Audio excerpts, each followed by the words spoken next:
Welcome to episode 3. This is Nick Prather again. I promise this is the last low-tech episode that you have to endure.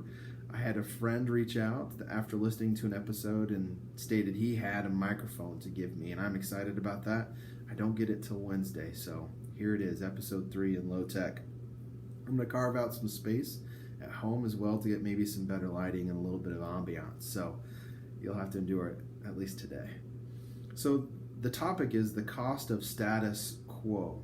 What are the ramifications of maintaining status quo?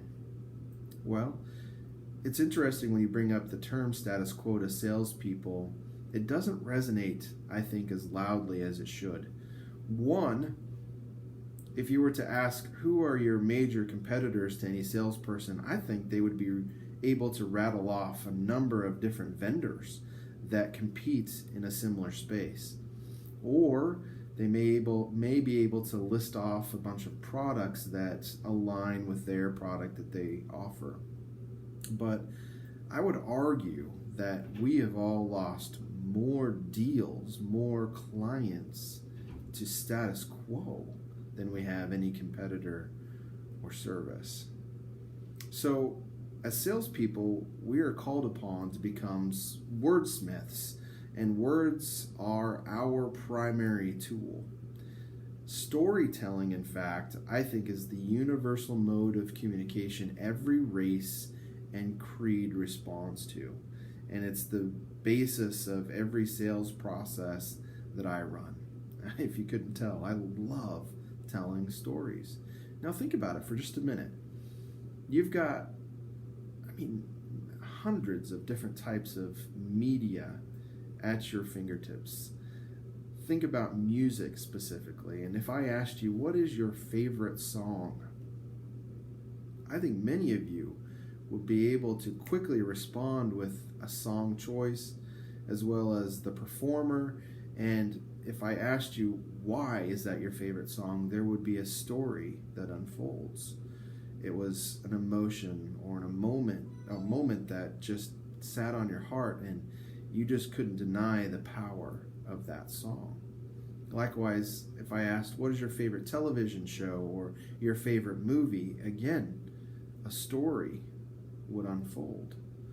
The power of a story allows for us to forge credibility from nothing but words.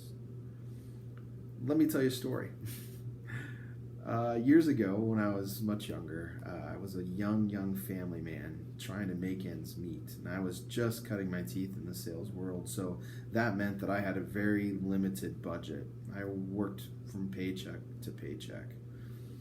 My wife has the liberty of staying at home, and did then with our kids, and is our home educator for our kids. And she calls me one day at work and suggests that maybe the furnace is not working, and it's in the middle of winter, so it wasn't hard to tell that the furnace was not working. And I come home and I hear, as it starts, this screeching, this horrible sound that's coming from the fan. Now, I'm not the type that asks for help very easily, and so I start getting on Google and searching and doing my best to use my wordsmith skills and describe the sound and get some sort of response from Google, and just having a tough time diagnosing it. So I called my uncle. That's a hard thing for me to do, but I called my uncle, who's an HVAC technician up in Nebraska, and I did my best to make the crazy sounds through the phone receiver, and he says, "Hey, it sounds like a bearing is going out on your fan." And I said, "Well, hit me straight. Is this something that's going to be expensive?" He said, "Well, the part itself is pretty cheap, but having somebody fix it for you obviously is going to have some cost. I'm looking at $150, $200 if I do the work." I said, "Well, neither do I have the money to purchase the service, but I really don't have the money for the part itself. Is there any kind of workaround?" And I could hear some hesitation on the other side of the phone, and he said, "Well, you could stick your hand in there, and as it cycles up, you can push the fan and get your hand out of there quickly, but as soon as you push it, the fan should start and it should keep going, and you'll have heat. But anything beyond that, I'm not taking any responsibility for if that's your choice. So, young and dumb, I hand started that fan, and I did it successfully, probably 30, 40 times.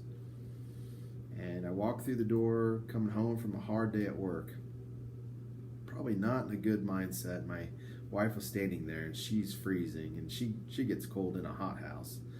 But I digress. She says, "Hey, you need to go get that furnace started because it's cold around here." So I stuck my hand, my left hand, I still don't know why to this day, my weak hand, stuck it in there, hand started it, and I felt it. I mean, I felt it immediately. I mean, just a shot of pain went through my finger like I had never felt before, and I thought that I probably severed it or got pretty close.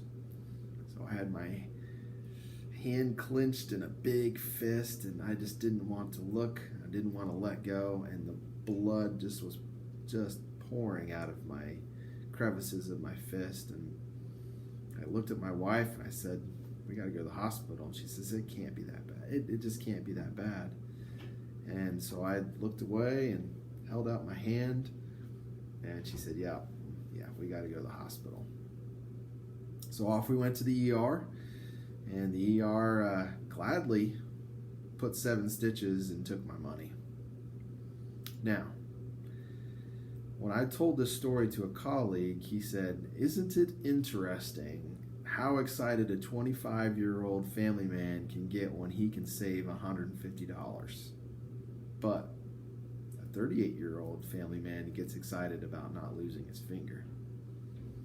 So the moral of that story is I wanted to know the cost of doing business the right way, right?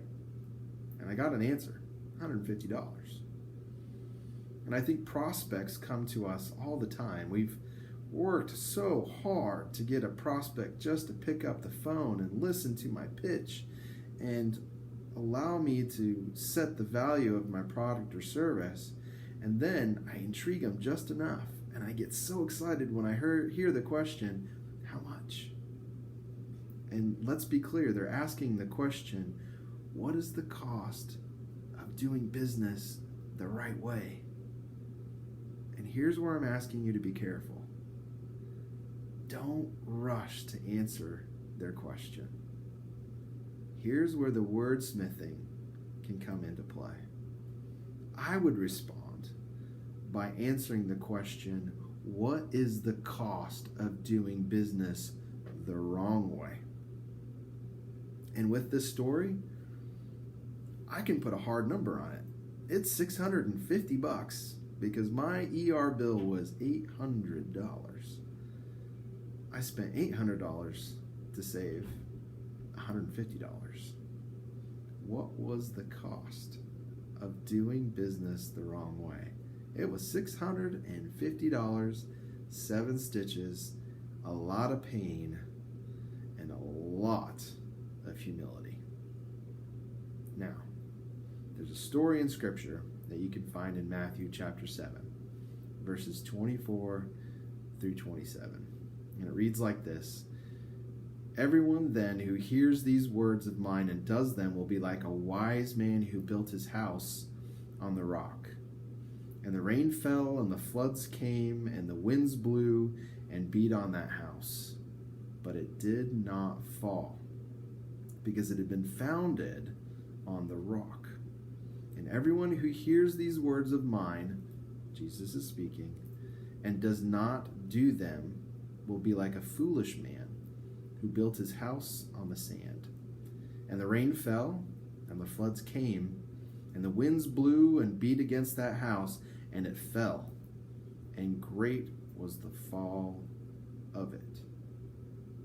What is Jesus implying here? I think he's stating pretty simply, you can listen to my words, but you have 2 choices. 1, status quo, or 2, action. But if you choose status quo, there's going to be some big cost and pain to follow. Guys, I am imploring you to use the story of the cost of status quo, whatever it is, whether it be personal, whether it be mine, whether it be this scripture, whatever the case may be. It's your job to paint and illustrate the concept of the implications and the ramifications of maintaining status quo. Now, there is no shame in that game. I was a young family man trying to do what was best for my family, for myself, and for my budget. And yet, there was a better decision to be made. One that did not involve status quo, but instead, it involved action. Making a decision to place my faith and my investment into a call to action. I hope you guys have a great time formulating those stories, putting them in your back pocket, and having them ready for when the time comes. Happy selling, and good luck to you. I look forward to more of these times together. Have a great week.